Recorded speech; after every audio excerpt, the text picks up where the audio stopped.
Hello, I'm Marilia, and I want to welcome you to Salto del Gato's Tarot Stories playlist.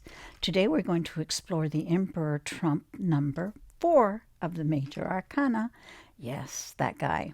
The Emperor is often confused with the Patriarchy, but that is not at all who the Emperor is. The Emperor, along with the Empress, are two parts of a whole. They represent forces within us and within our world. The Empress encapsulates the traits associated with femininity, the eternal mother, a protectress. She is the nurturing, life-giving force. The Emperor embodies the principle of masculinity. It is the force that activates life and gives structure to the life-giving force contained within the Empress. The Emperor is not a warring force, nor is it all the attributes belonging to the Patriarchy. Yes, the Emperor introduces us to control, but it's self-control, not control of others. The Emperor is a father figure. It represents the need to step up and lead if called to do so, and it provides us with the knowledge that adds structure to life. At the Emperor, life calls us to identify where we are at and where we want to go. The Emperor provides to us the inspiration to find our direction and to develop a plan and a strategy to get us to our destination and to help us navigate through the seasons of life. In that sense, the Emperor is very left-brained. At the Empress, we realize that we are here on a life path. She teaches us that we need care, we need food, we need others, and we need nurturing. If we were lucky, Mother loved us without conditions. In the Emperor, we discover other needs.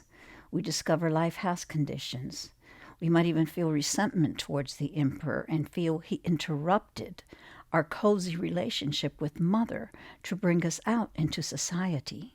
He teaches that we need shelter, we need direction, and we need a plan. We learn our parents have limitations and that life can be unpredictable. The Emperor takes our passé away and forces us to grow up. He introduces us to a sense of responsibility for our own future, and he teaches us about time and limitations. These are not institutions created by the Emperor, but it is his task to provide us with guidance and prepare us to work through these phases. He too was once where we are now, and in him there is gentleness, and there is warmth, and there is compassion. But the Emperor also provides understanding that we must not look to anyone for our sustenance, that it is each one of us, male or female, who must tap into the Emperor within us and provide our own needs to ourselves. Now, all 78 cards of the tarot deck have a polarity built into them. This whole world that we live in is built on the law of polarity, and within that polarity there is a spectrum from one extreme to the other. The Emperor stage also contains a polarity and a spectrum of extremes. We are at the middle pillar of the Emperor here, where his sense of duty and responsibilities are balanced with his humanity and compassion. Let's focus on the gentle side of the Emperor, the Christ-like figure of the Emperor, his Dionysus, his Krishna side, the side that is embracing and protective where you can run to for refuge. Let me read this quote, and I'll let you decide who you think said this. All beings are in me, but I am not in them. I am the Father of this universe, the goal, the sustainer, the master, the witness, the refuge, and the most dear friend. Those who worship me will live in me. Who does that sound like? Is it familiar to you? Have you heard it before? Who do you think said it? Jesus Christ? Actually, that phrase came from Krishna. It embodies the core essence of the Emperor. The Emperor is a force that is not repelling but embracing, not a warrior, but it is leadership. It's not severe, austere, cold, or detached. It's approachable, warm, welcoming, and giving. If you're hungry, he will not only feed you, but teach you how to feed yourself so you'll never go hungry again. If all you see is trial and toil, he will show you how to find beauty and pleasure. Now, Desiree will tell us her beautiful mythological archetypical stories to help us better connect to the humble and gentler characteristics of the Emperor and strip away our notions of the patriarchy from the Emperor. Thank you for listening.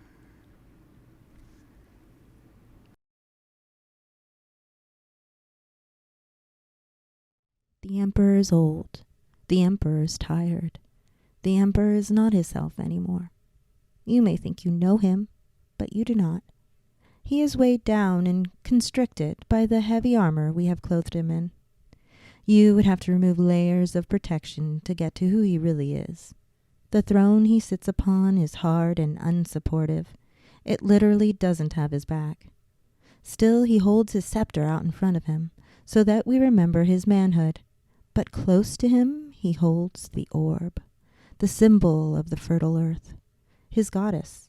He cradles in his left hand close to his heart. He wants to throw off his helmet and shake loose his curls. He wants to remove his armor and all his clothing and free his skin so that it can become sensitive again to all the ecosystem around him. He wants the sting of the insects and the smell of the petrichor. He wants to feel the harsh cold and the burning sun and the battering wind and rain. He would be more comfortable laying in the dirt. The earth has got his back. He loves her. He holds her close to his heart. He remembers a time when they were one. She provided for him and he protected her. It was not easy to love her.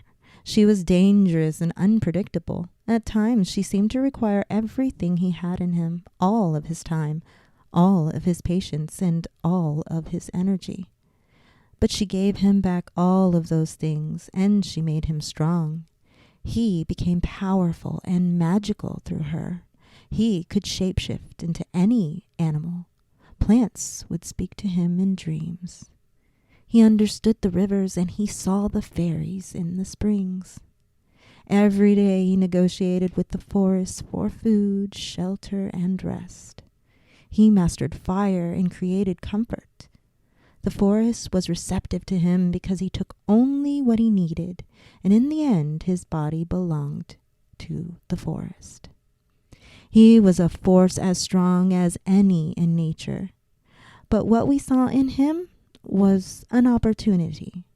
We saw a way to harness that strength so that we did not have to make those negotiations. We wanted to overcome nature. We did not want to follow her rules.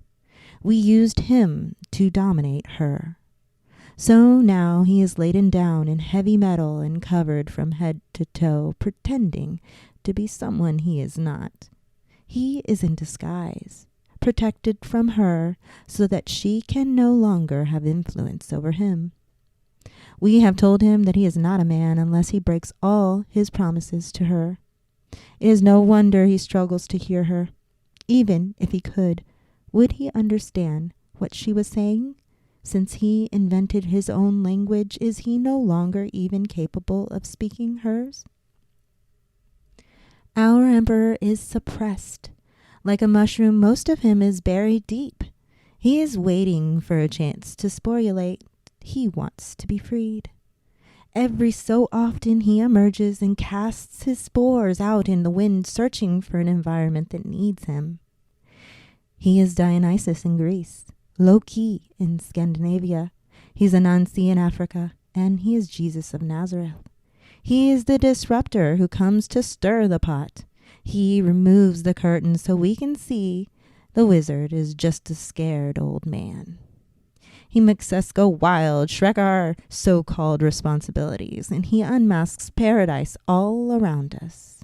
He gives the goddess back her crown. He sees the kingdom in a mustard seed. He blurs the lines between genders. He uses wit to overcome barriers. He grows vines all over our institutions. He wants to show us what we are capable of without a leader. The emperor tells us to let go of our dependency on him so that he can go back to protecting her, our mother, the earth. He shows us that masculinity is not about domination and control. It's not about protecting yourself, your tribe, clan, empire. It's about overcoming fear and immersing ourselves in our environment and ecosystems so that we can remember our relationship with her and regain our power. It's about removing all the barriers we think are there to protect us, but which actually make us weak, dependent, our senses dulled, our emotions turned off. We are a society controlled by fear. You can sell us anything if you promise it will protect us. You can be our leader. We will follow you if you keep us safe, if you keep the dangerous others away. Now more than ever, we need to remember the emperor's true nature is not to build empires at all. In Irish mythology, the emperor is the Dagda, the good god. A conversation between the Dagda and his woman. Then the Morrigan said, "So it came to battle at last. It came at last to red and slaughterous battle as it always has, and it always will. It came at last to the calling of kings, to the feats of feasting, the feasts of poetic words, the talking and taking of honors, the honor of battle lines, host lines drawn and battalions broken on the blood-zealous battlefield. It came at last to the rigors of battle, and 100 cuts blossomed as screams were heard, screams of fractured metal, the slicing scream of flesh, and the breaking of bones. I saw all who were born to bravery on the rage-raven blade scabbard battlefield, and it came at last to recording of bodies, reciting of honors, the poet recognition of valor, as the story is told and retold." And the Dagda replied, "But was there not more to the story, more to the battle than the wild wielding of blades? Was there not the weaving of words and quicksilver wits? Were there not boys born in beauty to golden fathers, winning wives in secret places? Was it not a time when the world turned over, when mountains were laid low and valleys devoured their own rivers, when the noble man was set to the work of a slave, when fear and famine ruled? And yet was not a king's miserly meanness brought down by the words of a satire, and the seasons restored by the notes of a harp? Is it not that, and more?" And the Morrigan said, "Aye, that is so. You speak it, and it is the truth. The lowing of the Glasgowan leads the cattle of Ireland back on to the fertile fields, and now the land lies a cup of honeyed strength, a strength for all. Here there will be a forest point of field fences, the horn counting of many cows, and the encircling of many fields. There will be sheltering trees so fodder full of beech mast that the trees themselves will be weary with the weight. In this land will come abundance, bringing wealth for our children, but not forever. The battle is not over forever. The land will fail, and justice will fall. The rhythm of your harp will not keep us safe forever." The Dagda replied, "Not forever, but for this day, and is not all time made of days and nights? Peace for this day, then. So let us go, my woman, you and I. Let us go to the river bed where we have met before, to where you loosened your 9 tresses over the smoothness of your white thighs. There let the world be made and unmade and made again. Is that not a story worth the telling and retelling?"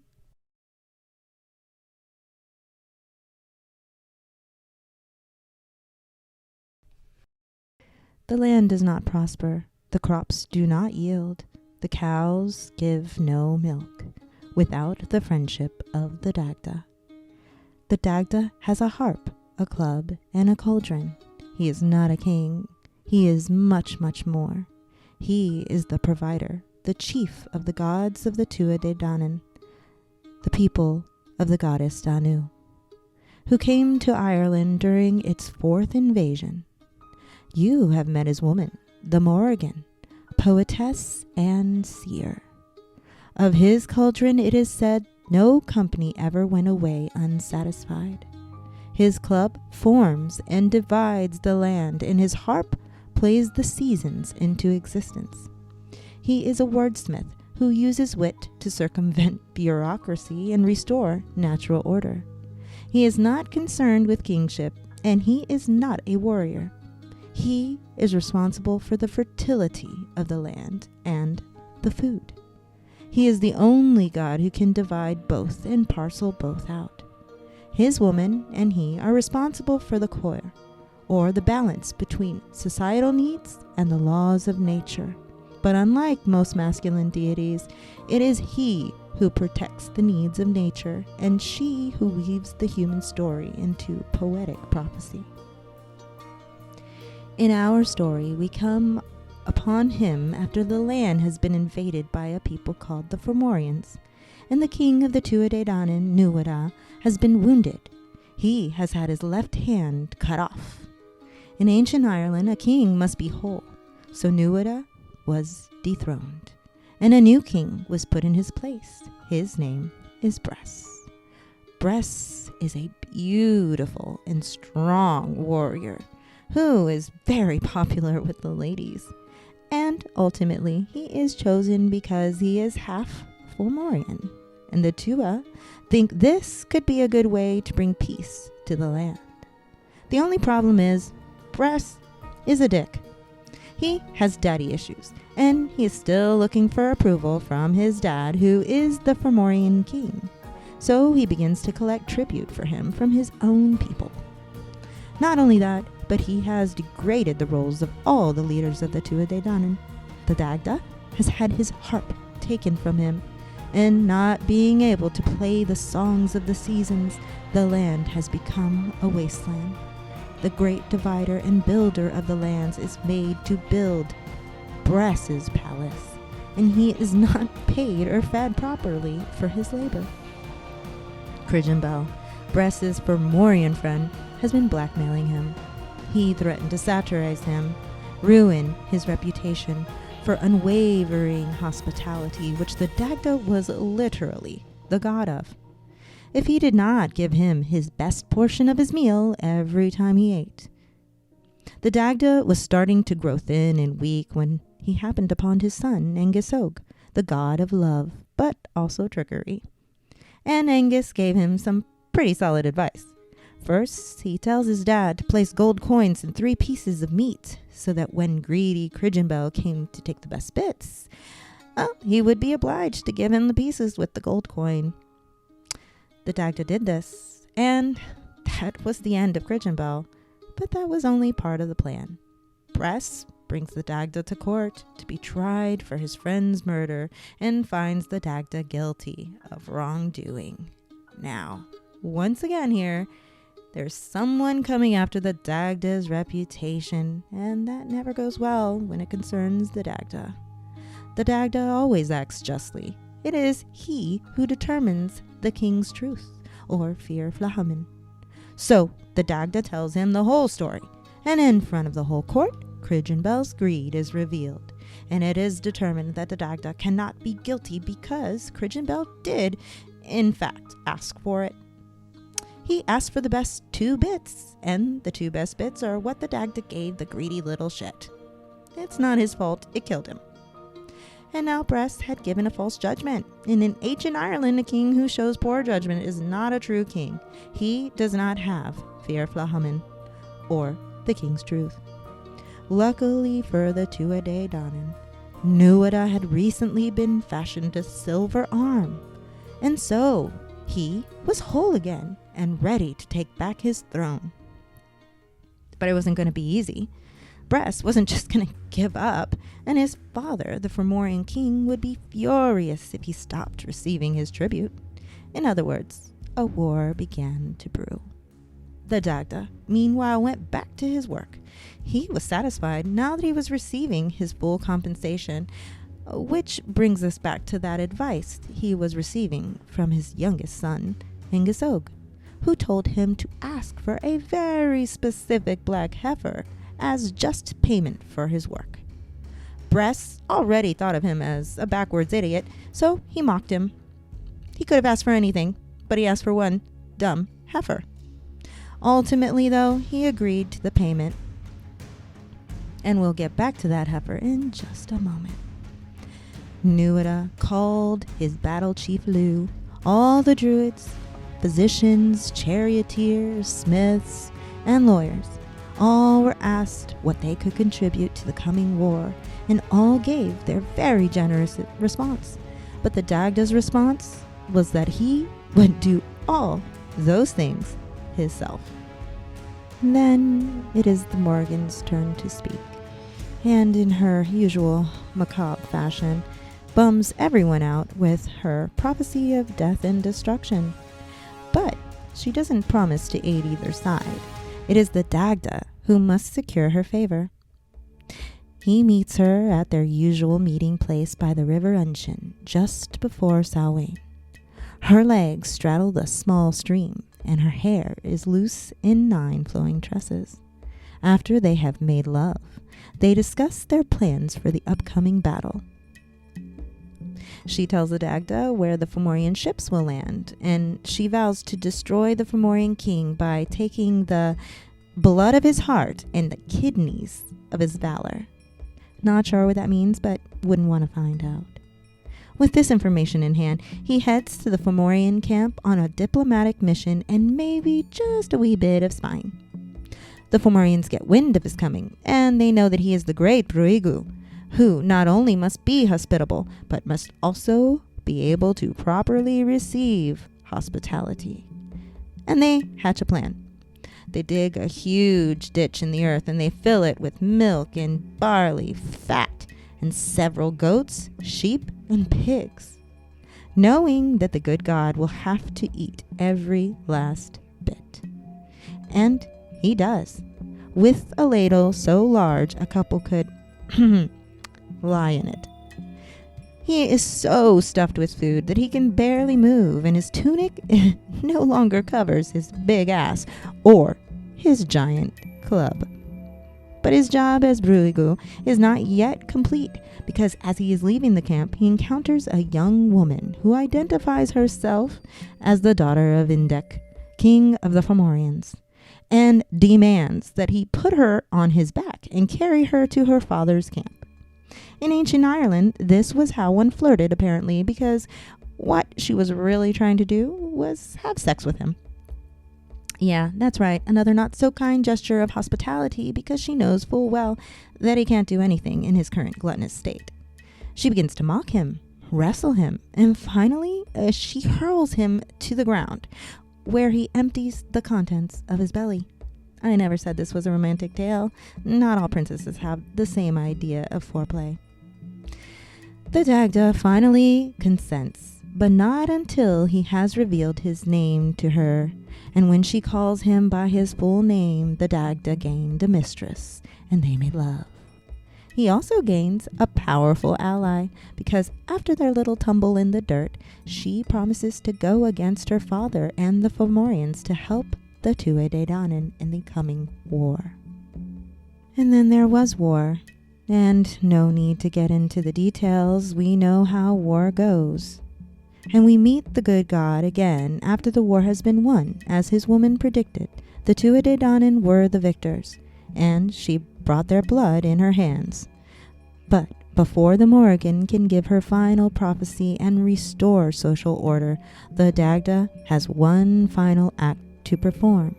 He must retrieve his harp and restore the order of nature. So once again he enters the Fomorian camp, and, spotting his harp on the walls, he calls out, "Come, dower de blow, come, coir cathachair, come summer, come winter, mouths of harps and bags and pipes." And just like that, the Dagda, the good God, had his harp back. And before the Fomorians could come at him to kill him, he started to play the harp. He played sorrowful music, and the warriors and the women and children wept for all that they had lost. Then he played joyful music, so that the children began to laugh, and the women and the warriors danced. Then at last he played the song of sleep. And it was sleep that was needed the most, a chance to rest their weary bodies and awaken to a new day, a new time, a new world. And finally, the Dagda calls for his heifer. He calls the glass gowan. The cow his super smart son told him to ask for as payment. And it turns out she is a very special cow. In fact, you could call her the mother of all cows, because when he calls her, she calls all the rest of the cattle in Ireland, and they begin to graze again. So now the seasons danced, and the cows grazed, and the land was no longer a wasteland. Thanks to the Dagda and his harp.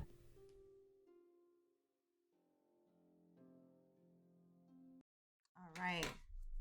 So that was the story I of the loved Dagda. I love the Dagda. So, well, my assignment was to find a good story for the emperor. And what did I do? I started to write about Zeus and Yahweh and the patriarchy, and it was really difficult.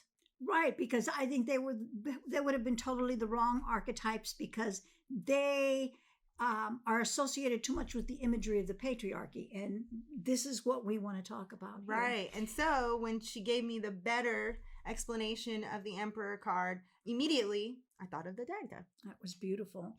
So I'm going to jump right into this. So the theme that Desiree kind of presented to me in the story that she told about the Dagda, which was the second battle of Moyatora, presents or makes a connection between the natural order and the social order. And immediately I thought, well, the natural order is nature. That's the goddess. That is what encapsulates the feminine principle. She's the primordial mother.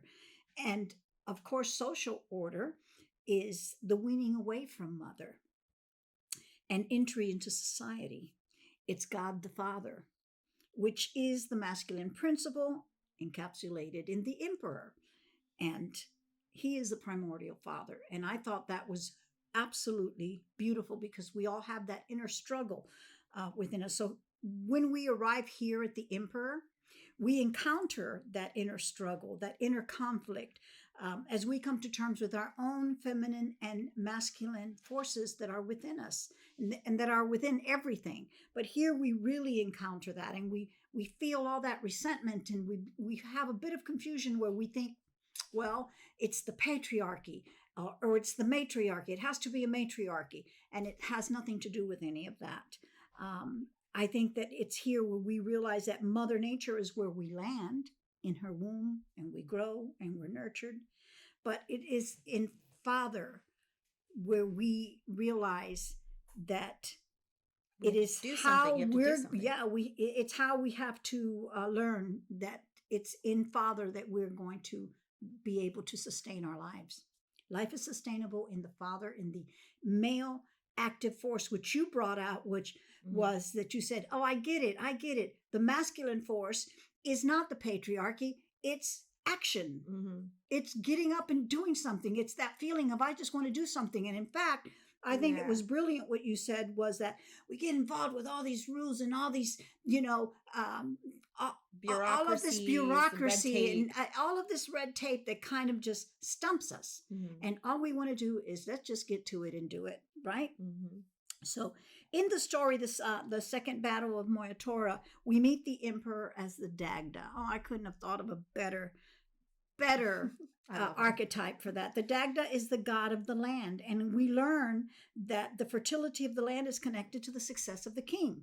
So in this, I see it as, I connect that with this phrase that if mother isn't happy, nobody's happy, because mother is the land.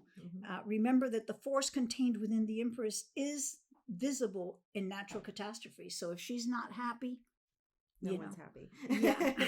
Bad things tend to happen. So famine is in the case of this story is what's happening, which this is not the first time we've heard of a famine in the mythology. And it almost seems to be like, well, that's because the gods are not happy in this case.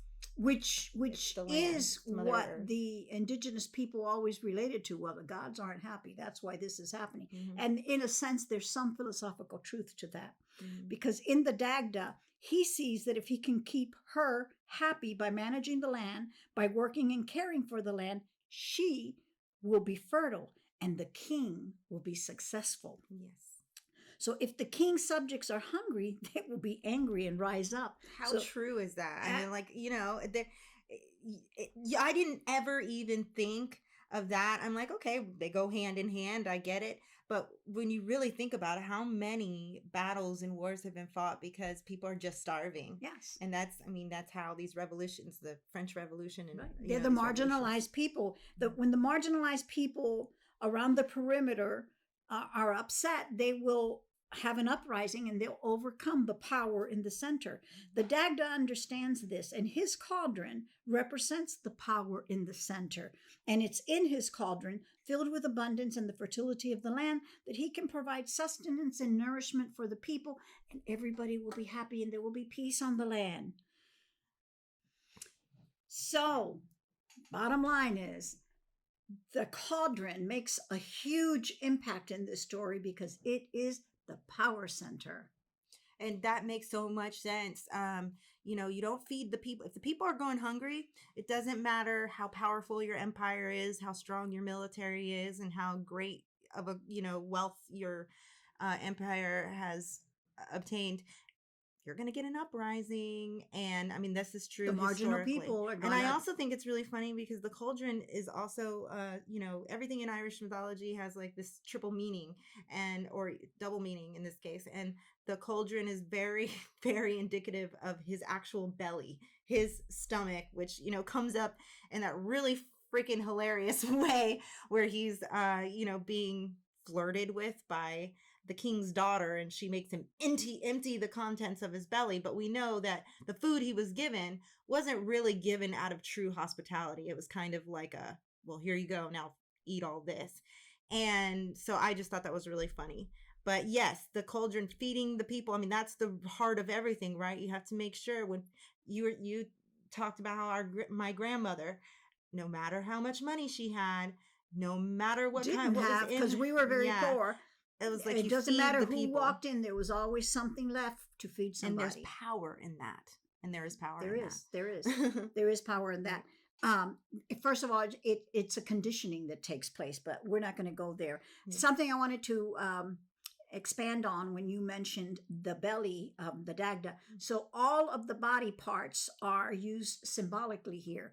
And Yeah. right now we are experiencing some astrological, astronomical, cosmic transitions. If you haven't heard it, the planet Pluto has made its first phase transition into an air sign of Aquarius. Now, the significance of that is no, this is not the official age of Aquarius that we have been singing about since the 60s. Mhm. That's yet another 160 years away. But it is the beginning to transition away from the age of Earth and all of that patriarchal restrictions and into a more congenial age of air. And so the harp in this story has a huge significance for that.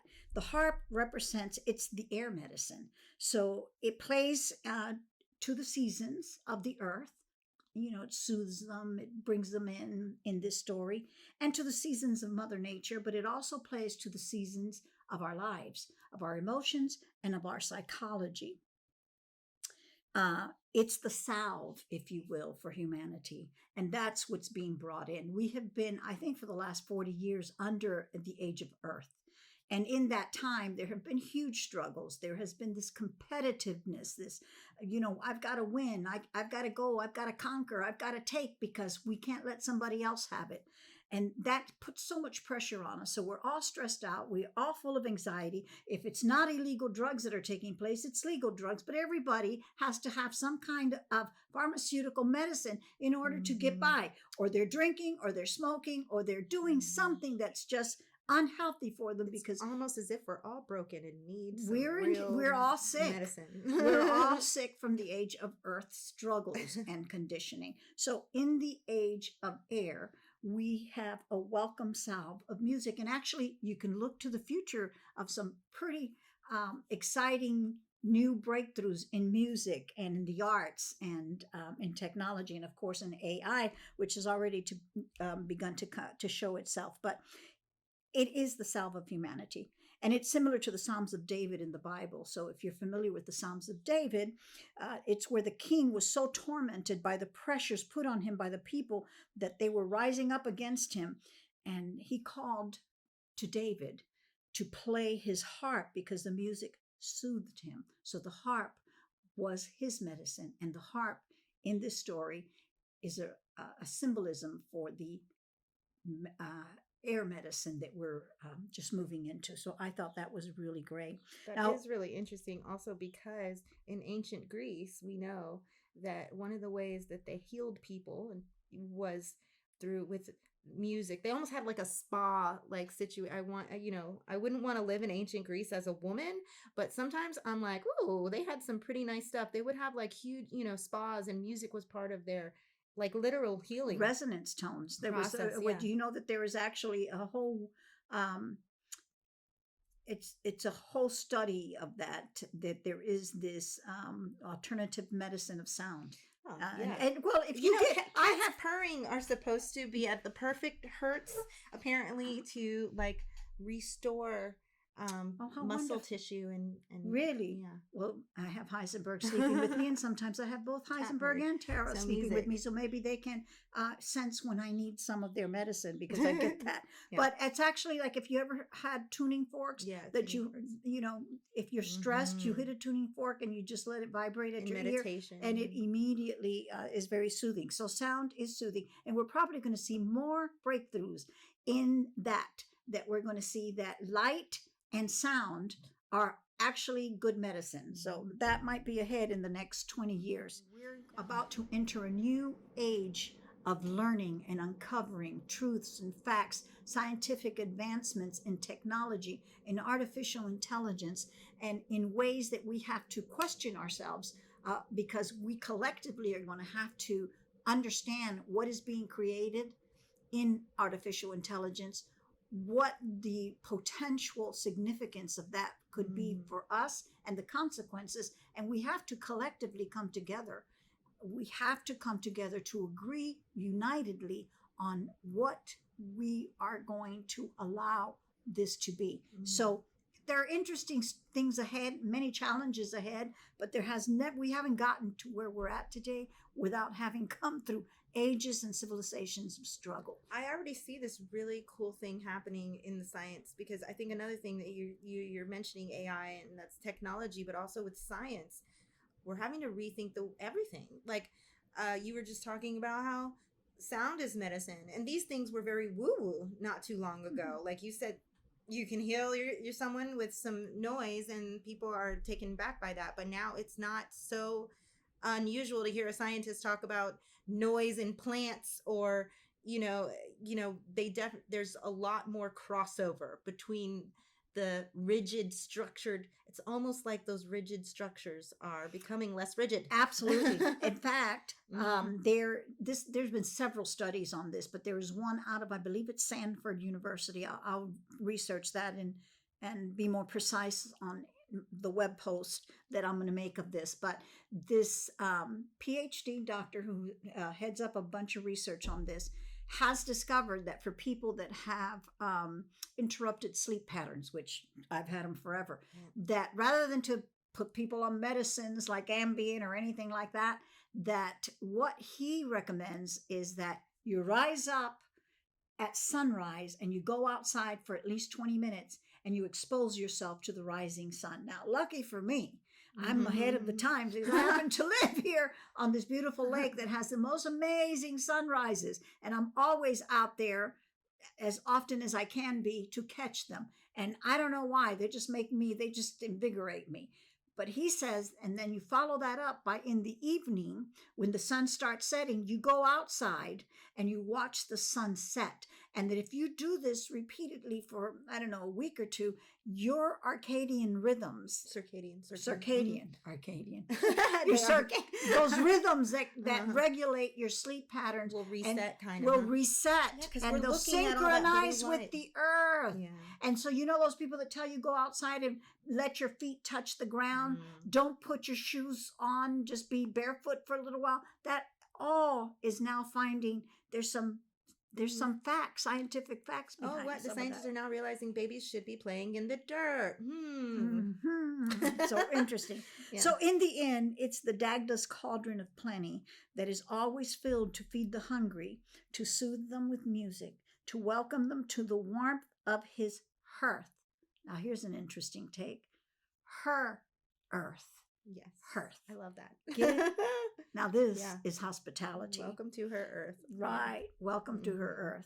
Now, I take away from this story that we've been living in a very hostile, Wait, cold... I got to say one thing before you go on about that. Because I just love it so much. And two, it also gives me another story pops up into my head immediately.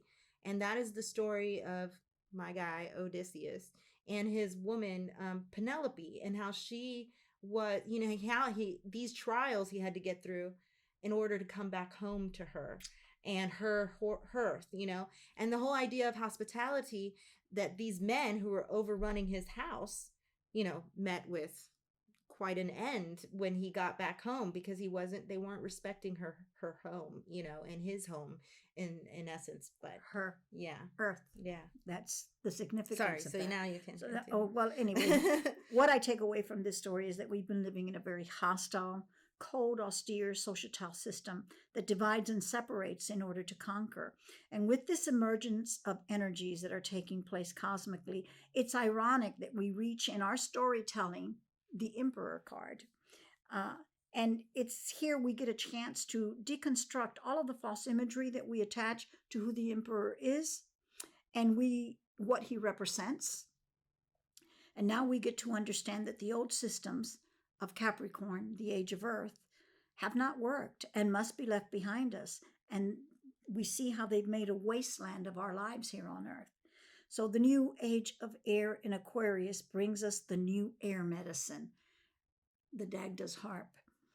And this new medicine is coming in to blow away the debris of the old and bring in a fresh breeze of opportunity to change the world that we live in.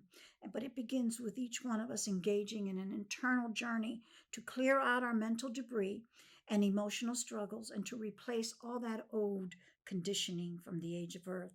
And it begins with, first of all, a choice. And it's a choice to forgive.